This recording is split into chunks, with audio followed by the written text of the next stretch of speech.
Assalamualaikum warahmatullahi wabarakatuh. Selamat pagi anak-anak, selamat pagi siswa-siswi SMPN Al-Falah kelas 8. Bagaimana kabarnya? Saya harap kalian semua dalam keadaan sehat ya, dalam keadaan baik. Oke, hari ini bertemu lagi dengan Mapel KN1. Materi kita hari ini yaitu tentang hari Tasu'a dan hari Asyura. Membiasakan diri dengan amaliyah nahdiyah amalan di hari Tasu'a dan hari Asyura. Alangkah lebih baiknya sebelum kita mulai materi, kita berdoa dulu supaya dalam belajar KN1 hari ini kita diberi kelancaran dan juga diberi ilmu yang bermanfaat. Amin.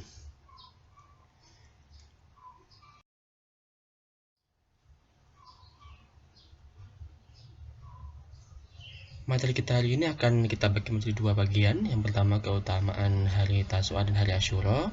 Yang kedua yaitu dan yang kedua tentang amalan hari Tasu'a dan Asyura.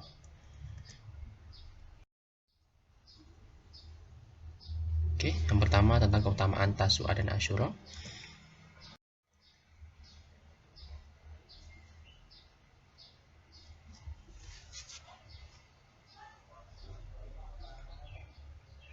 Tasu'a adalah hari ke-9 bulan Muharram atau tanggal 9 Muharram, bulan pertama Hijriah.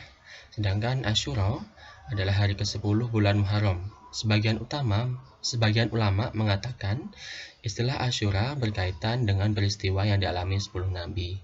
Di antaranya yang pertama Nabi Adam alaihissalam terima taubatnya, yang kedua Nabi Idris diangkat ke tempat yang tinggi, 3. Nabi Nuh mendarat dengan bahteranya di Bukit Judi. Yang keempat, Nabi Ibrahim dilahirkan dan diberi gelar Khalilullah atau kekasih Allah dan diselamatkan dari api unggun Raja Namrud. Yang kelima, Nabi Daud diterima taubatnya. Yang keenam, Nabi Musa diselamatkan dan Fir'aun ditelan gelombang. Yang ketujuh, Nabi Yunus dikeluarkan dari perut ikan hiu. Yang kedelapan, Nabi Isa dilahirkan dan diangkat ke langit. Yang kesembilan, Nabi Sulaiman dianugerahi kerajaan besar. Dan yang kesepuluh adalah Nabi Ayub disembuhkan dari penyakitnya. Selain pendapat itu tadi berkaitan dengan peristiwa Nabi, ada juga yang berpendapat bahwa istilah Asyura dinisbatkan kepada 10 kemuliaan yang dianugerahkan oleh Allah kepada umat Islam, yaitu bulan Rajab, Sya'ban, Ramadan, Lailatul Qadar, Idul Fitri, Hari Arafah atau 9 Dzulhijjah, Hari Nahar, 10 Dzulhijjah, Hari Jum'ah, Hari Asyura atau 10 Muharram, dan 10 hari mulai hari pertama bulan Dzulhijjah.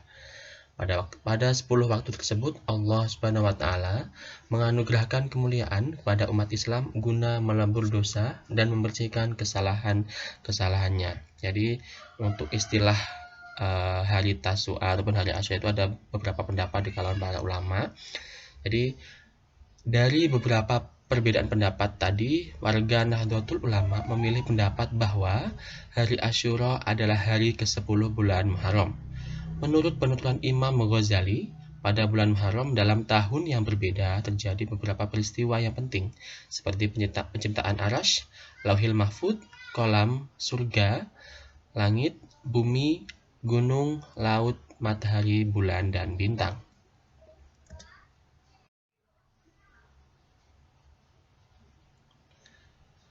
Lalu, dalam sebuah hadis riwayat Imam Bukhari dan Imam Muslim dari sahabat Abdullah bin Abbas, wa an ibni Abbasin qala qadima Nabi sallallahu alaihi wasallam faru al yahuda tasumu asyura faqal ma hadha qalu yaumun sholih najallahu fihi Musa wa bani Israil min aduwihim fasamahu Musa faqala ana haqqu bi Musa minkum fasamahu wa amara bi siyamihi.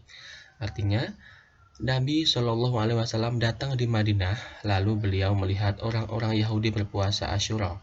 Maka beliau bertanya, mengapa mereka berpuasa?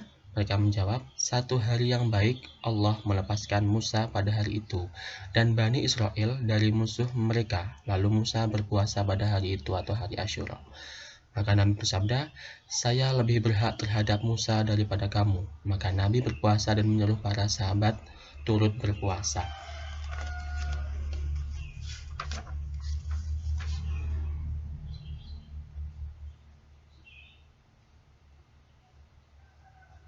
Jadi sebelum Islam, orang Quraisy berpuasa di hari Asyura, dan ketika masih di Mekah, Rasulullah pun berpuasa di hari Asyura.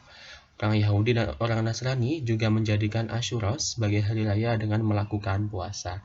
Jadi sebelum Islam berkembang, orang Quraisy, orang Yahudi, dan orang Nasrani juga sudah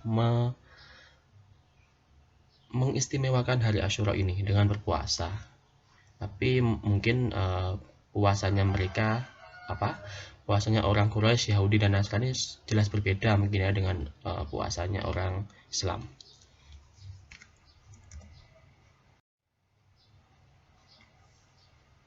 Dalam hadis lain yang diriwayatkan oleh Imam An-Nasa'i dari sahabat Jundub bin Sufyan, Rasulullah Shallallahu Alaihi Wasallam bersabda, An Jundub bin Sufyan al-Bajali qala kana Nabiyyu sallallahu alaihi wasallam yaqul inna afdalas salati ba'dal mafrudati salatu fi jawfil lail wa inna afdalas siyami ba'da syahri ramadhana syahrullahi alladzi tad'unahul muharram.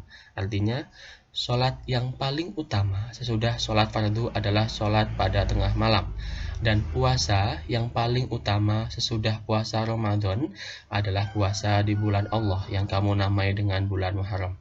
Jadi saking istimewanya bulan Muharram ini,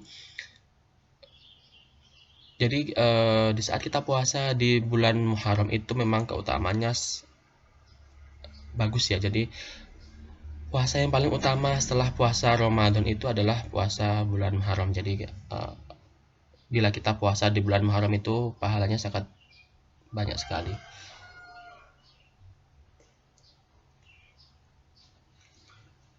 Dalam hadis ini, Rasulullah menegaskan keutamaan bulan Muharram yang disebutnya sebagai bulan Allah, dan ditegaskan pula bahwa puasa di bulan Muharram lebih utama dari bulan-bulan lainnya selain puasa Ramadan. Dan yang dimaksud dengan puasa di bulan Muharram adalah puasa Asyura. Bahkan, sebelum disyariatkan puasa wajib di bulan Ramadan, puasa Asyura itu hukumnya wajib. Tetapi, sesudah disyariatkan kewajiban puasa di bulan Ramadan, puasa Asyura hukumnya sunnah.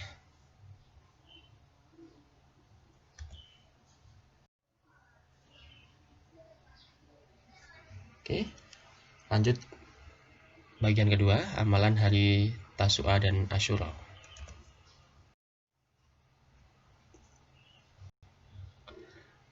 Yang pertama, amalan yang sangat bagus kita lakukan di saat hari Tasu'a dan Asyura itu berpuasa. Dasarnya adalah hadis riwayat Imam Bukhari dan Imam Muslim dari Abu Musa. An Abi Musa radhiyallahu anhu qala kana yaumu Asyura ayauma tu'adzimuhul yahud wa tatihiduhu idda faqala Rasulullah sumuhu antum. Artinya, hari Asyura itu hari yang dimuliakan orang Yahudi dan jadikannya sebagai hari raya. Maka Rasulullah Shallallahu Alaihi Wasallam bersabda, berpuasalah kamu di hari Asyura itu. Jadi orang Yahudi pun memuliakan hari Asyura, dan pada hari Asyura itu orang Yahudi menjadikannya sebagai hari raya. Apalagi kita sebagai orang Muslim seharusnya lebih mengistimewakan lagi dengan hari Asyura ini.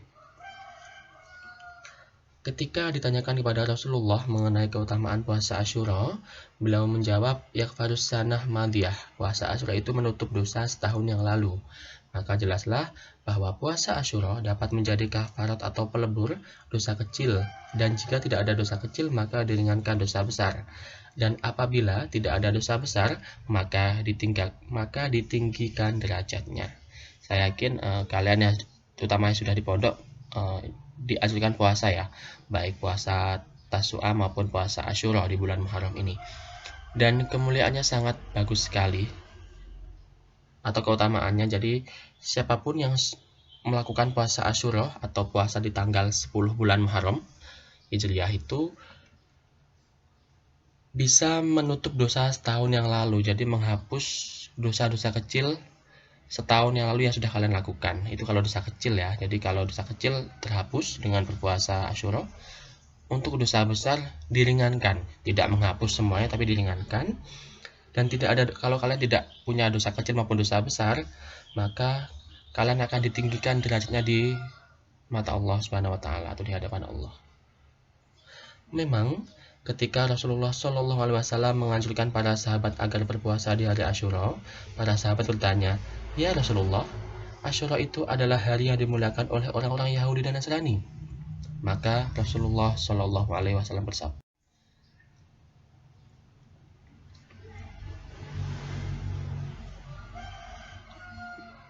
Jadi di saat Rasulullah menganjurkan puasa, ini sahabat ini agak apa ya istilahnya, ragu dan menanyakan, wahai Rasulullah, ya Rasulullah, Asyura itu adalah hari yang dimuliakan oleh orang Yahudi dan Nasrani. Kenapa kita harus berpuasa gitu?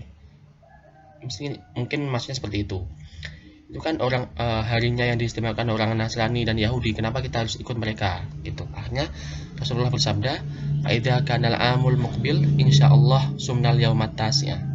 Qala falam ya'til amul muqbil hatta tuwafi Rasulullah. Artinya, pada tahun depan insyaallah kita berpuasa juga pada hari Tasu'a atau hari ke-9 Muharram. Menurut keterangan sahabat Abdullah bin Abbas, sebelum tahun depan yang diprediksi oleh Rasulullah datang, Rasulullah sudah wafat. Ya, jadi memang keistimewaannya hari Tasu'a dan Asyura seperti itu. Banyak hadis Nabi yang mengistimewakan. Berdasarkan keterangan ini, maka para ulama menyatakan bahwa puasa Asyura itu ada 3 cara, yaitu berpuasa 3 hari, yakni pada tanggal 9, 10, dan 11 Muharram. Yang kedua, berpuasa 2 hari, yakni tanggal 9 dan 10 Muharram. Dan yang ketiga, berpuasa hanya 1 hari, yakni pada tanggal 10 Muharram. Kalian bisa ambil salah satu, sebenarnya kalau bagusnya 3 hari ya. Jadi tanggal 9, 10, dan 11 kalian puasa. Tetapi kalaupun mungkin tidak kuat atau gimana, bisa ambil yang 2 hari ataupun 1 hari. Jadi minimal dalam 1 bulan Muharram itu kalian harus minimal 1 hari berpuasa. Keutamanya di hari ke-10 atau tanggal 10 bulan Muharram.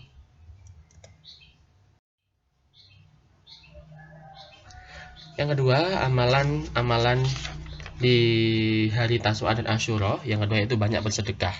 Dalam sebuah hadis yang diriwayatkan oleh Imam Al-Baihaqi dari sahabat Abu Hurairah radhiyallahu anhu, Rasulullah shallallahu alaihi wasallam bersabda, "Man ausa'a ala iyalihi wa ahlihi yauma Asyura, ausa'allahu alaihi sa'ira sanati." Artinya, barang siapa melapangkan keluarganya pada hari Asyura, niscaya Allah melapangkannya sepanjang tahun itu. Yang dimaksud dengan melapangkan ini yaitu memperbanyak belanja ya. Jadi yang dimaksud dengan memperbanyak belanja pada hari Asyura adalah belanja untuk keluarga, kerabat, anak yatim, dan fuqara masakin atau fakir miskin. Demikianlah yang dilakukan oleh para ulama salaf dalam menyambut hari Tasu'a dan Asyura. Mereka tidak membuat upacara khusus untuk merayakannya. Mereka memperbanyak ibadah, takarub pada Allah, dan memperbanyak bersedekah. Hal ini berbeda dengan kondisi di beberapa daerah di Indonesia, seperti di Bengkulu dan Pariaman atau Sumatera Barat yang merayakan Asyura dengan upacara tabut dengan jamuan makanan dan arak-arakan yang meriah, dan sudah selesai acara tabut dibuang ke laut. Menurut riwayat, perayaan tabut tersebut merupakan pengaruh ajaran Syiah, karena Asyura dipandang sebagai simbol keagamaan atas terbunuhnya Husain bin Ali yang dikenal dengan peristiwa Karbala dalam tahun 61 Hijriah atau tahun 80 Masehi. Jadi sebenarnya terutama orang Jawa ya, orang Jawa itu kalau bulan Asyura itu mereka tidak berani mengadakan hajatan atau acara besar ataupun menikahkan anak, karena memang Asyura ini merupakan hari duka bagi seluruh umat Islam di dunia, karena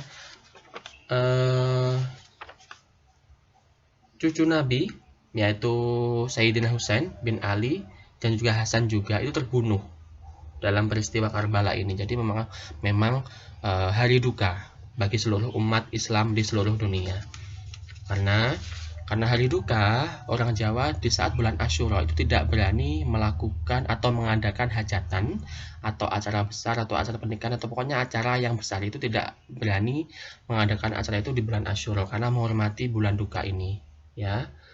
Jadi memang Asyura adalah hari duka seluruh umat Islam di seluruh dunia karena cucu Rasul Sayyidina Hasan dan Sayyidina Husain terbunuh. Lalu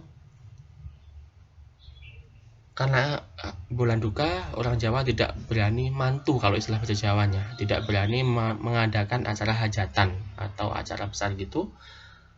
Lalu di Jogja sendiri ada adat yaitu keliling benteng 7 kali dalam keadaan diam di bulan Asyura. Berarti memang ini bulan duka, jangan banyak bicara seperti itu.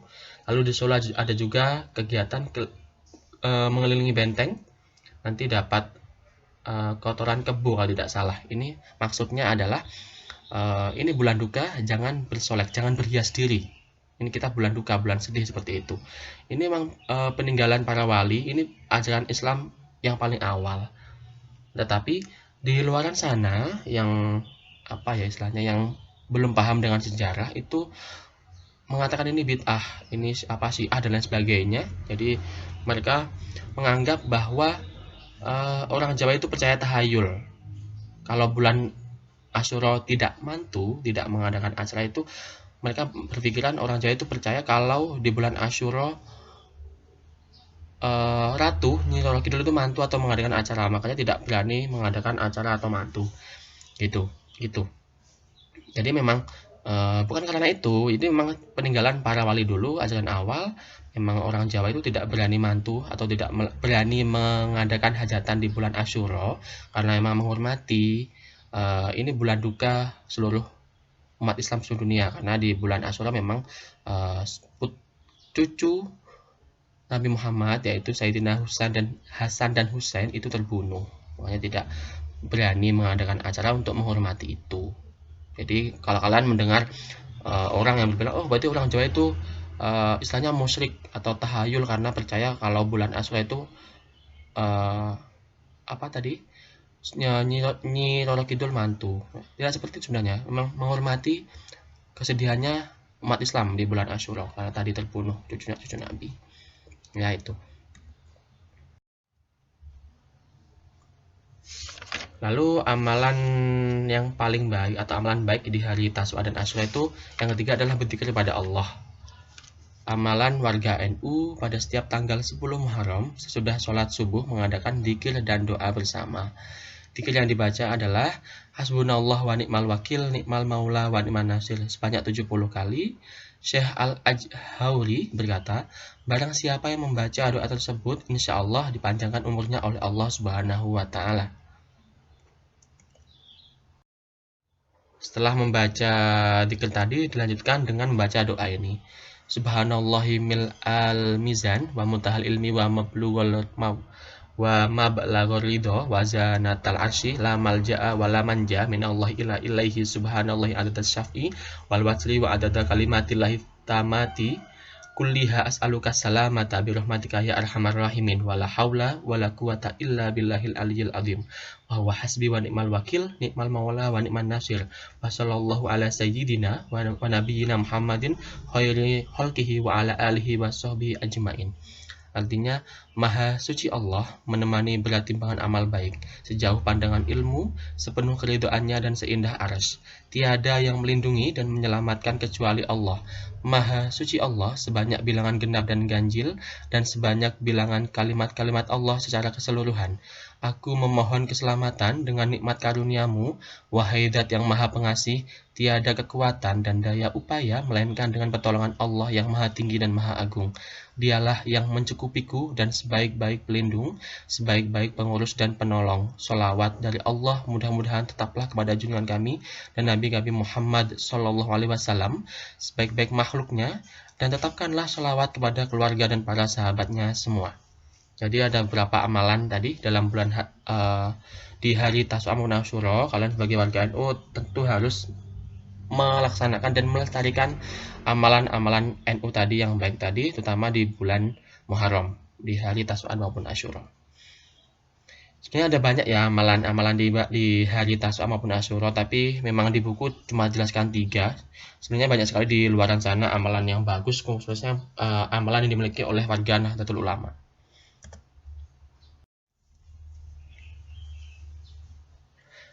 In the middle of difficulty lays opportunity. Di tengah kesulitan pasti ada peluang atau kesempatan. Oke, terima kasih. Sekian materi hari ini tentang hari Tasyrik dan Asyura. Nanti kalau ada hal yang perlu ditanyakan, langsung menghubungi guru mapel KNU-an kalian masing-masing. Oke, saya akhiri. Apabila ada kesalahan saya mohon maaf. Assalamualaikum warahmatullahi wabarakatuh.